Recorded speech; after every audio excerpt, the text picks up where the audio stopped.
Alright guys, just doing a quick check-in. I'm going to show you right now some body fat analysis. I'm using the Fit3D and the InBody scanner. So this is like a week and a half later from that first video you saw. I will say that I'm not as many workouts deep as I wanted to be. I haven't been able to be consistent with the gym and other things going on. I know excuses, but I'm working at it. I still have some time to hit to this goal. I did have a small glimmer of hope as I was doing some of these workouts, finding myself kind of suspended and actually holding the pose. So it did feel good. I had like a glimmer of it, but we'll get into that in a little bit. Some workout videos and different things of me, what I did over the last couple weeks here, you know, on the back side of this video. But right now I'm just going to go through my Fit3D, show you guys kind of like this is, I only did this like a couple days after I shot that first video, so you can kind of see where my baseline is, so I could actually keep you know, showing you what this looks like as we transition this period too. So here we go. On the screen here, we're going to switch to that. So this is the Fit3D report. This is currently what my body looks like in the Fit3D. Come down, it's giving me a 76 rating. You know, it's saying a little bit more than ideal, you know, at more than average to the ideal. 34.8 is what my waist is sitting at, waist to hip ratio and trunk ratio, then the body composition here.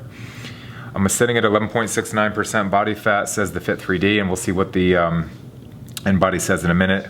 204 pounds on the weight. I think this always comes in a little light for some reason, I don't know, because you'll see the other one's a little bit higher. Fat mass is 23.8. Tell me I got 23.8 pounds of fat that I got on the body and 180 pounds of lean mass. So, you know, something to consider. Here's the average, needs improvement. I'm sitting on the lean to ideal side, so I'm okay with that. Considering I'm not really dieting, sitting at 11.69%, still visually able to see abs and muscles. I'm kind of okay with that stuff. And fitness level just gives you this ideal, you know, what your basal metabolic rate looks like and where it's sitting. More on the average, could be more ideal, so I got some work to do there.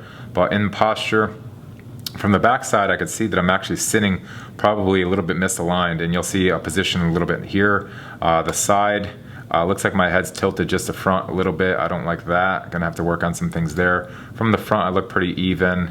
You know, you can see certain things. Your head tilt, you know, that's that backside shift that we're looking at there.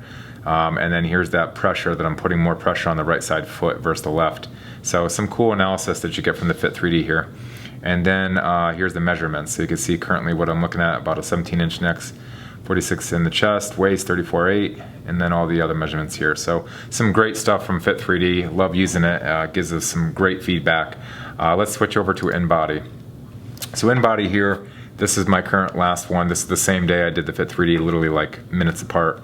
And so this one's telling me, let's go into, let's see what this is telling me. InBody results. Here we go. All right, so fat mass, 32.7 fat in total, where the other one was telling me it was, was it saying? I had 23.8. So there's a discrepancy between the bioimpedance and the Fit3D using DEXA technology. So definitely it's good to have a blend of both, so you can see what one looks like from a picture scanner and what one works is with bioimpedance sending the electronics through your body.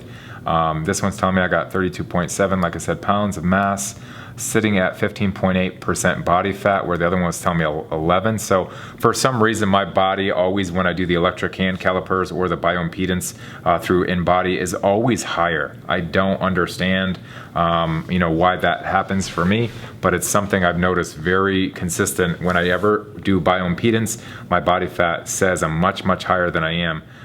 Versus like using calipers or using like a Fit3D or DEXA. So possibly something to do with muscle and etc. there, but you know, InBody's telling me I'm 15.8, so whatever, we could take a blend of the two, but I like 11.7 much better, and I don't feel close to 16% body fat, considerably speaking, looking at my abs and all those other things that they're capable. I just don't think that a 16% person with body fat like that can see the level of definition that I currently have. So I kind of think InBody's a little bit off.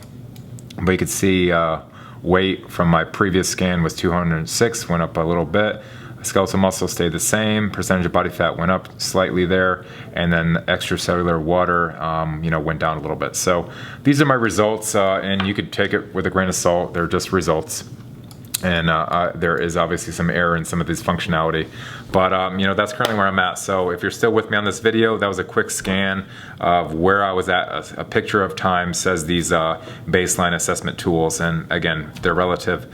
You could always just look at the body from a picture and say this is ideally what I look like, because no one really looks at these numbers and judges you. They just look at you personally. So when I coach people, it's like I always ask them, what's more important? How you look on the outside to other people, how you feel on the inside, etc. So there's a lot of different ways to go about feeling healthy, looking healthy, and being well. But let's get into some workouts, show you kind of what I was working with, and it's just going to be a flash forward through these videos and just my work. I will be putting a plan together for you guys, but I don't want to go ahead and give you something right now.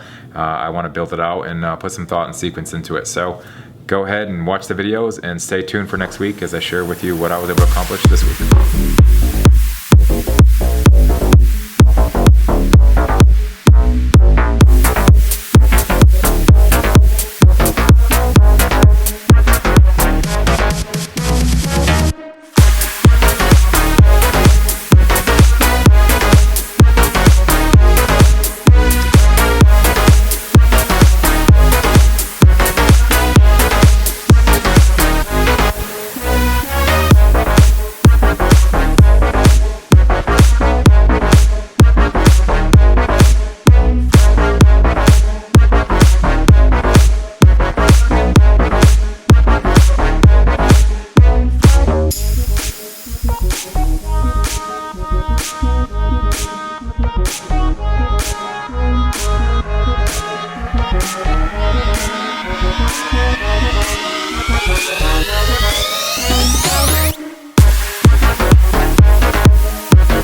you.